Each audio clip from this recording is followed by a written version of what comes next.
Cette revue de la presse vous est offerte par le ministère camerounais des Transports. Chers conducteurs, l'excès de vitesse ou la vie, il faut choisir. L'inattention, l'imprudence, l'impatience ne vont pas avec le volant. Ceci est un message du ministère des Transports. Bonjour à tous et bienvenue à cette dernière édition de la revue de la presse pour cette semaine. Commençons notre périple ce matin avec le quotidien Econews qui nous amène à la Kamwata et nous présente le directeur général et ses projets d'infrastructure. En prélude aux célébrations de la Journée mondiale de l'eau 2022, le directeur général de la Kamwata a présenté lundi dernier à Douala les projets de développement des infrastructures en cours sur l'étendue du territoire national. Il est question de clôturer définitivement le projet de Yaoundé des 3 villes secondaires par la réception définitive des travaux de construction de l'usine de la Mefou, de l'indemnisation des populations concernées, l'achèvement des travaux de la ville de Gaoundéry, entre autres. L'information ce matin, vous la retrouverez en page 5 du quotidien Econews. La revue du Patriote Hebdo pour sa part ce matin parle de l'alternance au sommet de l'État et titre Franck Emmanuel Biya, Samuel Eto'o, Cabral Libye et si l'avenir du Cameroun reposait entre leurs mains, s'interroge donc ce matin la revue du Patriote Hebdo.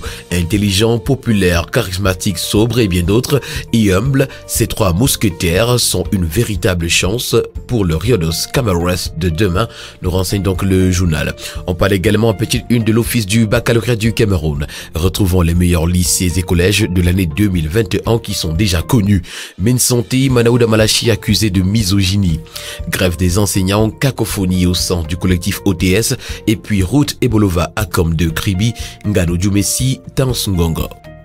Le quotidien nous renseigne pour sa part ce matin s'agissant de la promotion de la culture et de l'image du Cameroun que le festival 237 s'ouvre ce jour à Yaoundé. Cet événement qui met en scène des artistes camerounais porteurs d'un handicap verra sa cérémonie d'ouverture être présidée ce jour au musée national dès 16h au nom de la première dame du Cameroun, Madame Chantal Biya, marraine de l'événement par le ministre des Arts et de la Culture, Dr Bidunkwat. À son autre une, le quotidien parle du RDPC dans la Villa Centre 2. Éric Gerverndo installe les responsables élus. Le quotidien L'économie pour sa part parle de restructuration de l'UBC et de NFC Bank. Le FMI met la pression sur l'État. L'institution de Bretton Woods recommande la signature des contrats de performance à court terme avec chacune des 2 banques. L'information ce matin, vous l'aurez en page 3. En page 5, on parle de la zone CEMAC. Soufawe, une initiative à Tidjari Wafa Bank pour promouvoir l'entrepreneuriat féminin. À Bouddha, des entrepreneurs formés à la transformation de l'avocat en huile.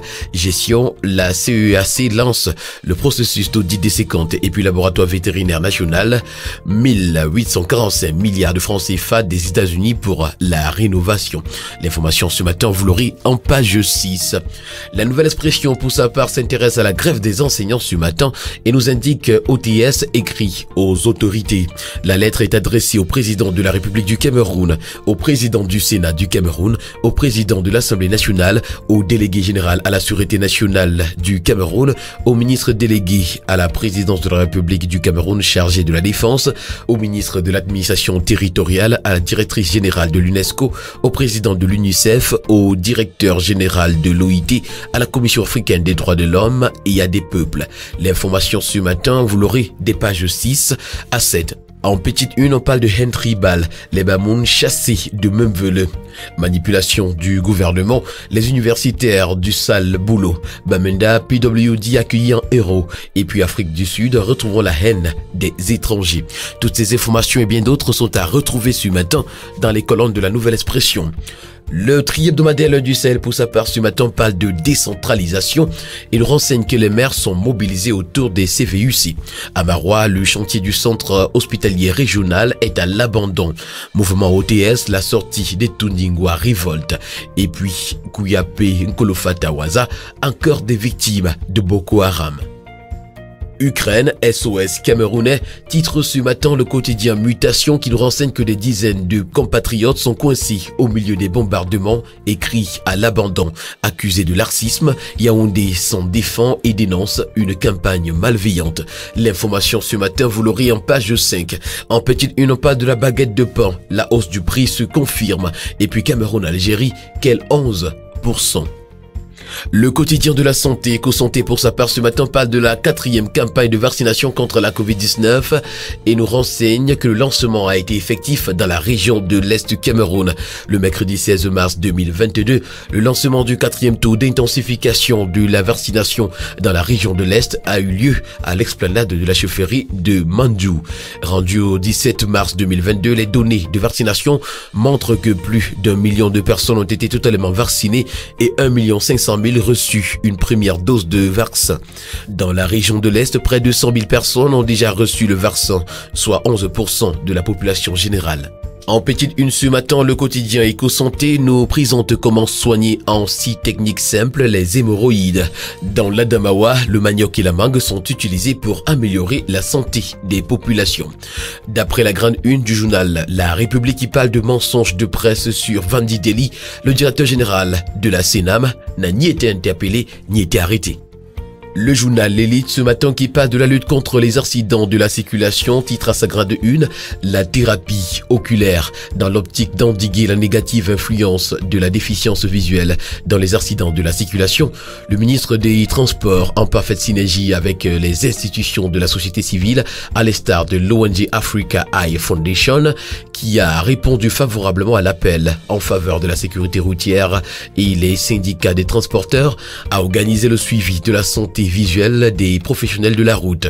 Solennisé le 15 mars 2022 par la mise en route au bénéfice des conducteurs d'une vaste campagne de dépistage des différents problèmes et des soins inhérents à la vue, l'initiative a été présidée par Jean-Enes Masséna-Gali Bibeye, ministre des Transports. En petite une ce matin, retrouvons le coup de gueule de l'honorable Roland Dengo ici. Eneo mérite-t-elle la confiance des Camerounais? Le quotidien bleu d'Amanmana le jour pour sa part ce matin donne la parole au professeur François Ouassouni qui indique que l'urgence de réformer l'administration publique camerounaise se fait ressentir. Les propositions de l'universitaire à la suite des revendications des enseignants et d'autres fonctionnaires sont à retrouver ce matin dans les colonnes du quotidien bleu. À Bangou, les villageois assiègent la chefferie. Ils s'opposent au chef désigné par le MINAT. Et puis, entretien du vagin, ce qu'il faut savoir et surtout l'avis des gynécologues, c'est en page 3 du quotidien bleu. Le bi-hebdomadaire La Voix des Jeunes pour sa part ce matin parle de l'innovation technologique et nous présente un ventilateur pour éradiquer le paludisme.